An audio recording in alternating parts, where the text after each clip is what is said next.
CTV News.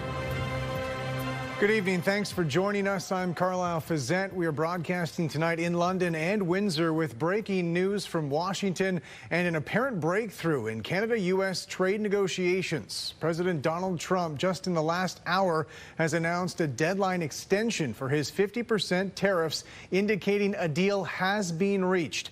He made the announcement on social media hours after speaking with Prime Minister Mark Carney over the phone. If the deal Trump alluded to tonight is not confirmed, the tariffs would come into effect in 3 days. No details have been made public about what was discussed between Carney and President Trump today. Complete coverage of this breaking news is on our website right now, ctvnews.ca. A London mayoral candidate is calling out the city clerk for taking 3.5 months to notify her about a minor omission on her nomination form. As Daryl Newcomb reports, it was an oversight that could have jeopardized her whole campaign.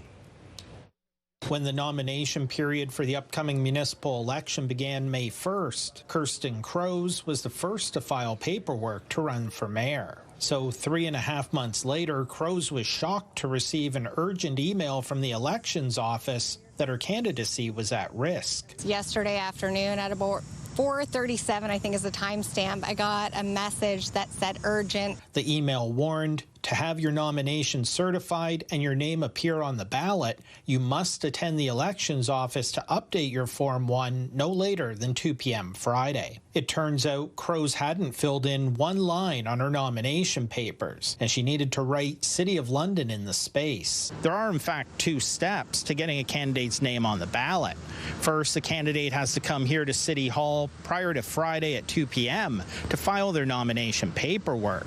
Then the city clerk has until Monday at 4 p.m. to certify the nomination. The city clerk declined CTV's request for an interview, so it remains unclear why Michael Schultes took 109 days to review Crow's paperwork to certify her campaign. Crows canceled scheduled campaign events on Tuesday morning to immediately resolve the problem. I was just really fortunate that I wasn't at AMO in Ottawa, where I would normally have been, because I don't think I would have been able to come all the way back from Ottawa to meet that deadline in 3 days. The clerk's statement simply cites a clause in the Municipal Act requiring the certification process and adds, during this review, there could be issues encountered with identification or typographical errors on forms, and candidates are contacted in advance of the close of nominations to resolve issues. This is best practice to ensure compliance with the Act. But whether waiting until the last week to certify candidates is best practice, why staff didn't notice the omission back on May 1st, and if Crows is the only candidate to face a short deadline, remains unknown. So I'm just wondering what the review period was. I'd love to know if any other candidates had also got emails like this. Crows is one of 10 people registered as candidates for Mayor of London.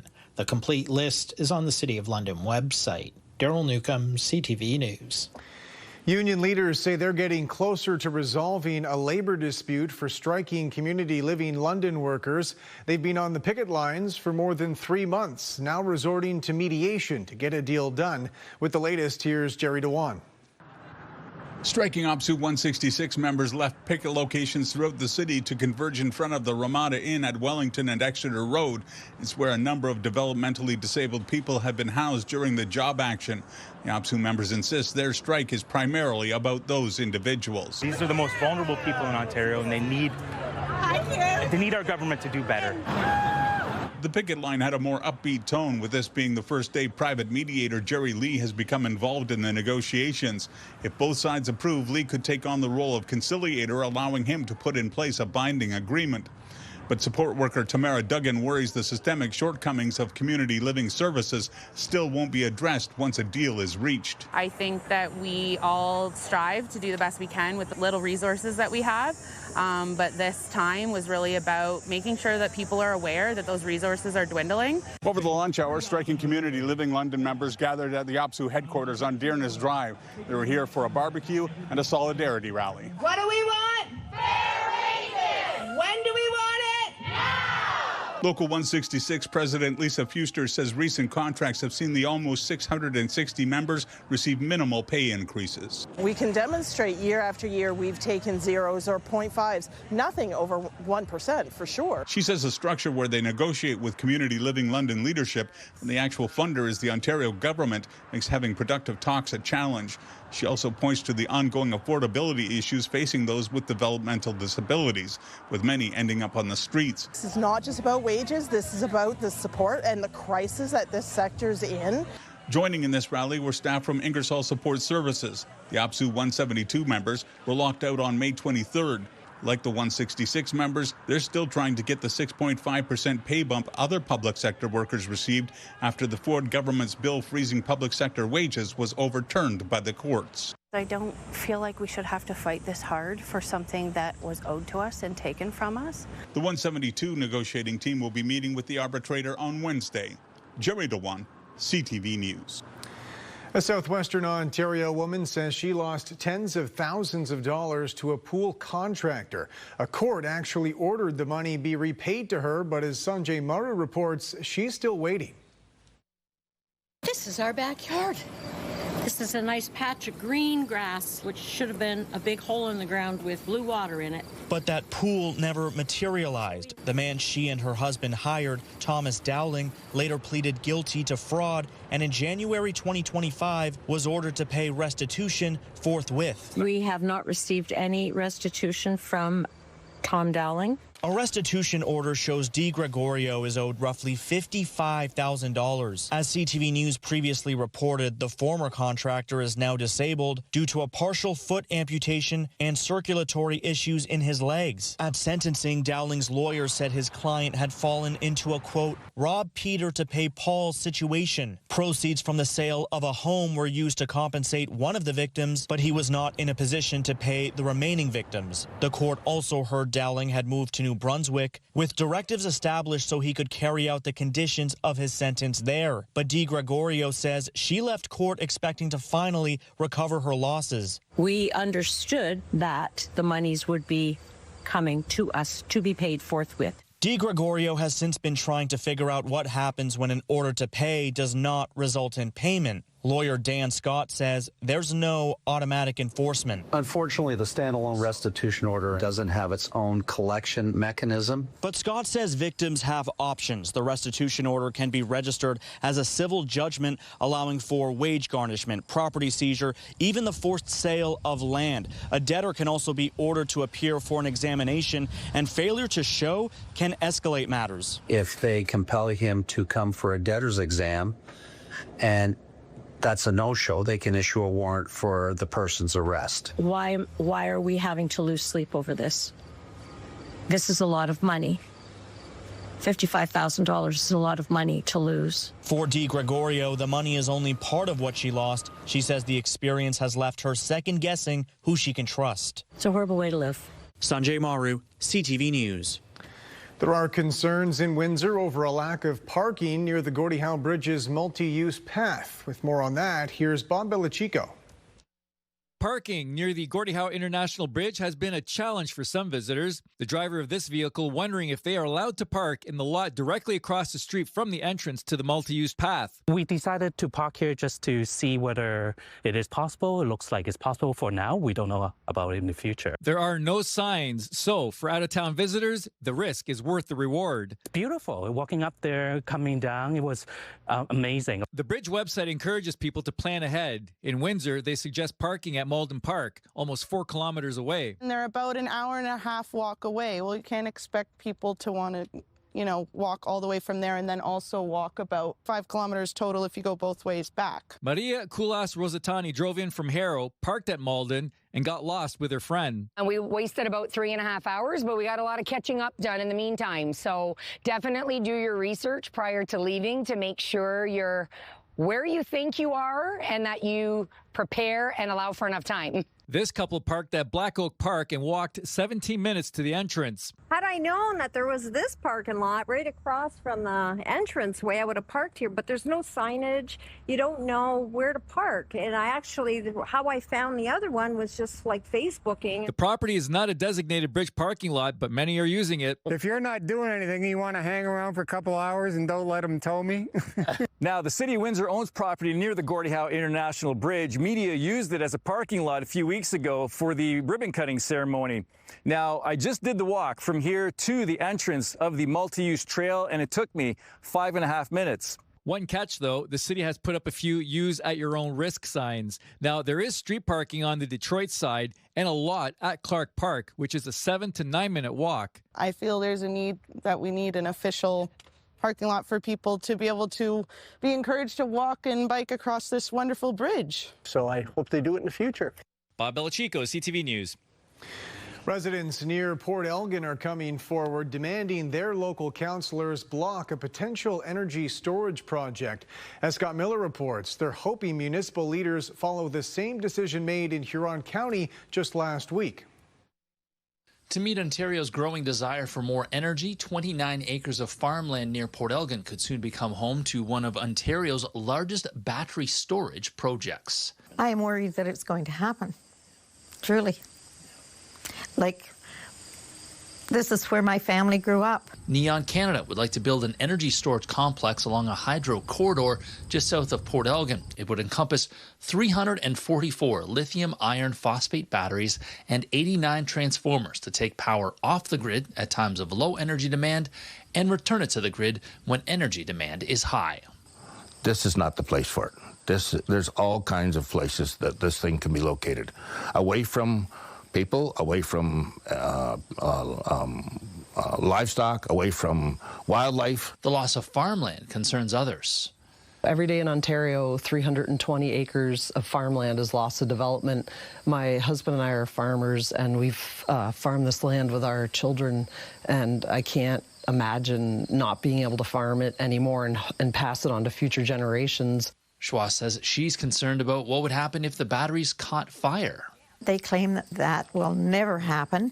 I would like to see the guarantees to prove that that is not going to happen in a 20-year span. If a fire did occur and it did get into the other units, you can't put these things out. You got to let them burn out. Neon initially planned to build the battery storage complex near Tara, but moved their preferred site to Saugeen Shores following consultation with the Saugeen Ojibwe Nation, who would be 50% partners in the proposed project, which still does require municipal approval in order to move forward. I got the feeling that they're really, really trying with everything they have to push this through, and I hope I'm wrong and this doesn't happen. I cannot believe the number of people that have stopped in here with concerns. If they do get municipal approval, construction on the Neon battery project could begin as early as next year and be completed by 2028. Near Port Elgin, Scott Miller, CTV News.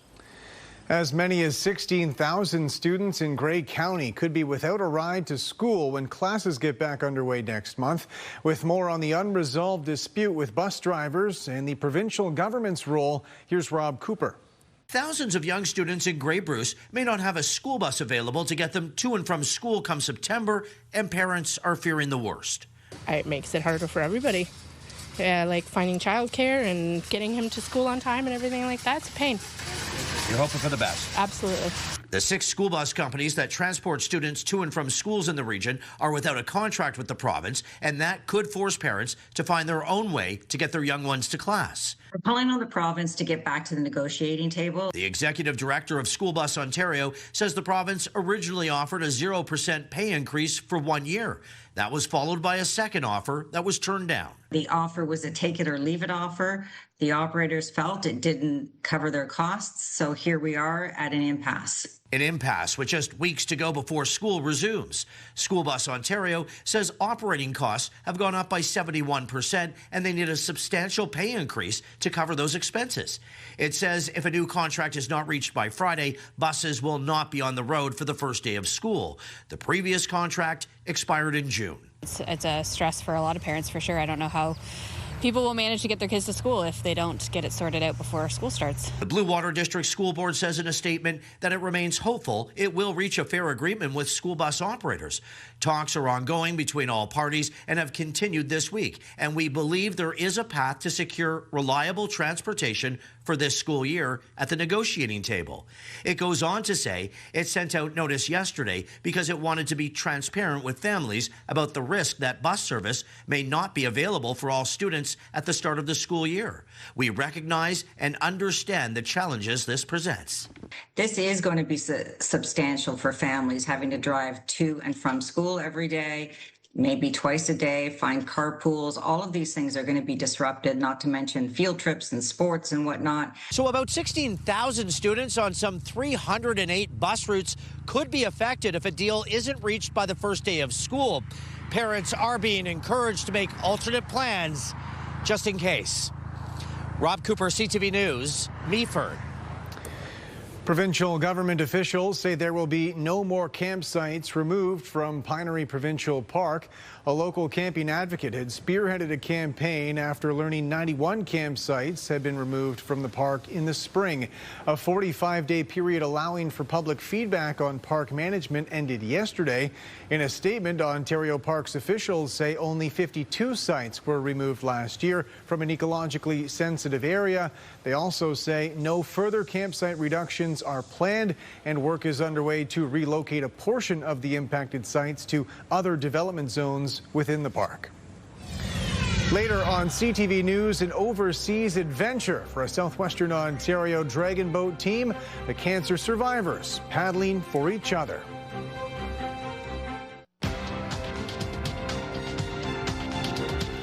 As trade talks appeared to stall today, North American stock markets dropped before news of tonight's potential deal. In Toronto, the TSX fell 300 points. In New York, the Dow is down 116. The Nasdaq lost 355. The Canadian dollar is down 0.12 of a cent today. On commodity markets, gold lost $53 an ounce. Oil gained 32 cents a barrel. A landmark social media case is underway in California, which could have substantial implications for what users see and do online. Dozens of American states are suing Meta, accusing company officials of harming young people. With more on what's at stake and how the lawsuit could affect regulations in this country, here's Alex Carpa.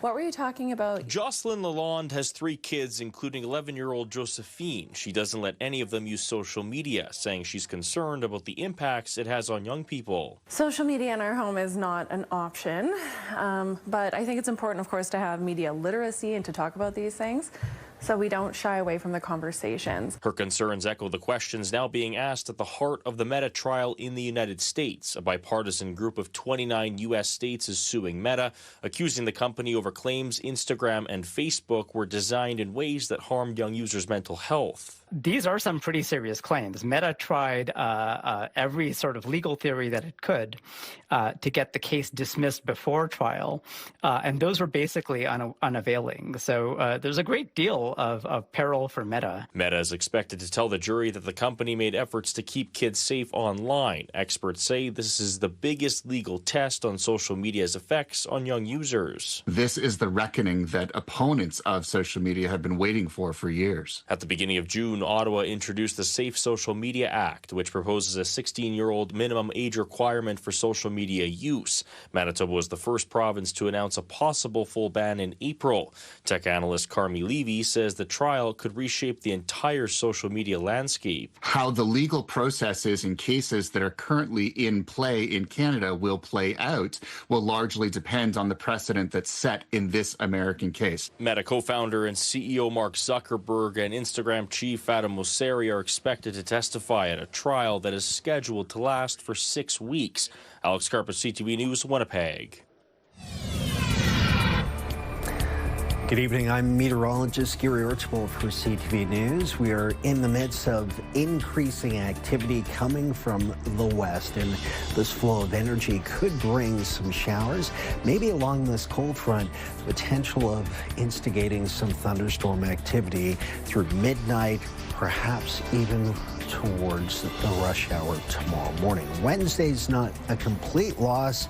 I think the afternoon and early evening will improve. I'll break down whether or not you'll need extra layers for the end of the week, as cooler temperatures are likely. It's a possibility. The forecast coming after this. Welcome back as we say good evening to meteorologist Gary Archibald. Gary, how are we looking weather-wise as we head into the midweek here?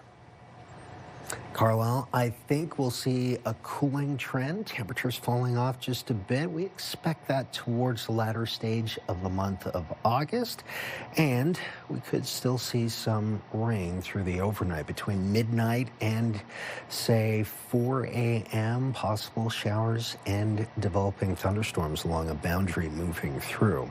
Today was a pleasant enough day, sunny, bright, clear through the morning. Increasing cloudiness through the midday and afternoon, reaching a high of 27, a couple of degrees above our seasonal average at this time of the year, 25. We'll take it.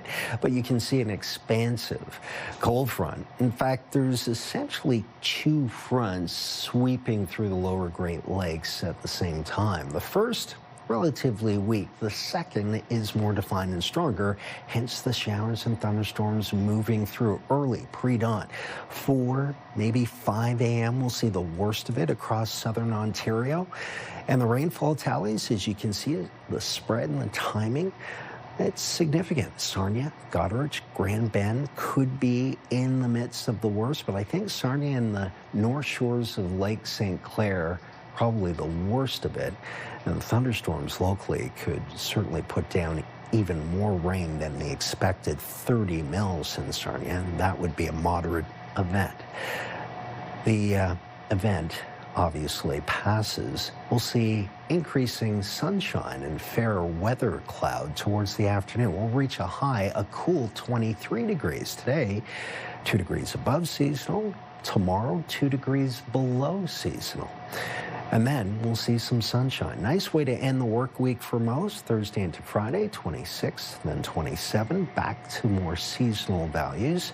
Sunny. Don't forget your sunblock, of course, and sunglasses. The UV index is high for the next couple of days.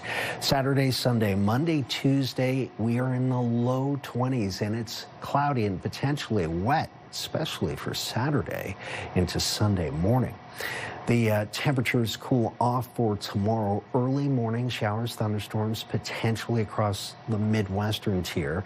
Then a sunny break Thursday into a fair weather Friday. Temperatures in the mid to upper 20s, and then it's low 20s and upper teens. Rainy for the weekend and cool below seasonal by a few degrees as we head towards Monday and Tuesday of next week. That is a look at your weather story. Thanks very much, Gary. A former community home in Lucan that closed suddenly last year has reopened. It's now under private ownership and has a new mission. With more on that, here's Rita Ismail. This may look like a new retirement home, but inside, people from their 20s to seniors in their 90s will soon call the same place home. It's an intergenerational model of home for people who have an intellectual disability, developmental disability, autism, any type of neurodiversity, also seniors retirement and dementia care. All of that in the one home. The building is not new to the community. It was formerly home to Jake's House, a residence for people with intellectual and developmental disabilities that closed abruptly last year.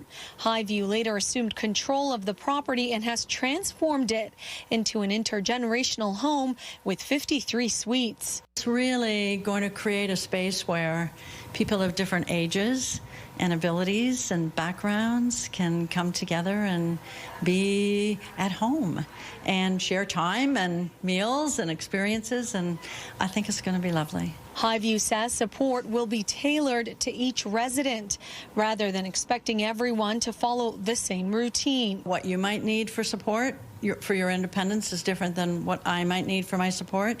And so we are going to work with every single person and co-design what support or what care looks like for them. Highview says it believes this is the first private intergenerational home of its kind in Canada. The model was shaped in part by families of adults with developmental disabilities who want their children to have a home of their own with friends, independence, and the right level of support. And Highview hopes the concept can eventually grow beyond Lucan. As the future unfolds, we'll be able to create villages, not just here in Lucan, but in other communities where similar populations can come together to share in each other's lives, which is the important thing. Residents are expected to move into Highview homes next month. Rita Ismail, CTV News. Welcome back. Finally tonight, breast cancer survivors representing Southwestern Ontario overseas at a global dragon boat festival in France. With more on their experience, here's Travis Fortnum. Stroke after stroke, the paddles hit the water in sync. For more than 2 decades, the Wonder Broads have moved forward the same way, building community for breast cancer survivors across Windsor, Essex. Joining this group 5 years ago has been so awesome. Never felt so strong in my life, and one of the things that I wanted to do was show my granddaughters that I was okay after breast cancer, and I've never been stronger. Now they are taking that strength across the Atlantic. Front half, paddles up. Take it away. The team is heading to France for the IBCPC Participatory Dragon Boat Festival. Je suis très excitée d'aller en France. A global gathering of breast cancer survivors and paddlers. This team has worked really, really hard this summer training, and it's a sport. And I've seen women who have never been in sport before become these amazing athletes that we have here today. So this message will be brought from Windsor, Essex County to France. 3, 2, 1, strokers! Formed in 2003, the Wonder Broads are still welcoming new survivors aboard. Every new girl that we come join our group, we are just like, we take them right in. It's like, yes, you can do this. Let's go. And we don't even have to talk about it because we just all know what everybody feels. I'm one of the newest members of the Wonder Broad team, not new to cancer, but new to the boat. And it is an incredible honor to be part of this team and to compete not only with this team, but for Canada. The festival expecting 4,500 participants overall, including 551 supporters from 25 countries. Not only are we all connected as a sisterhood of breast cancer survivors, but we're lifting each other up.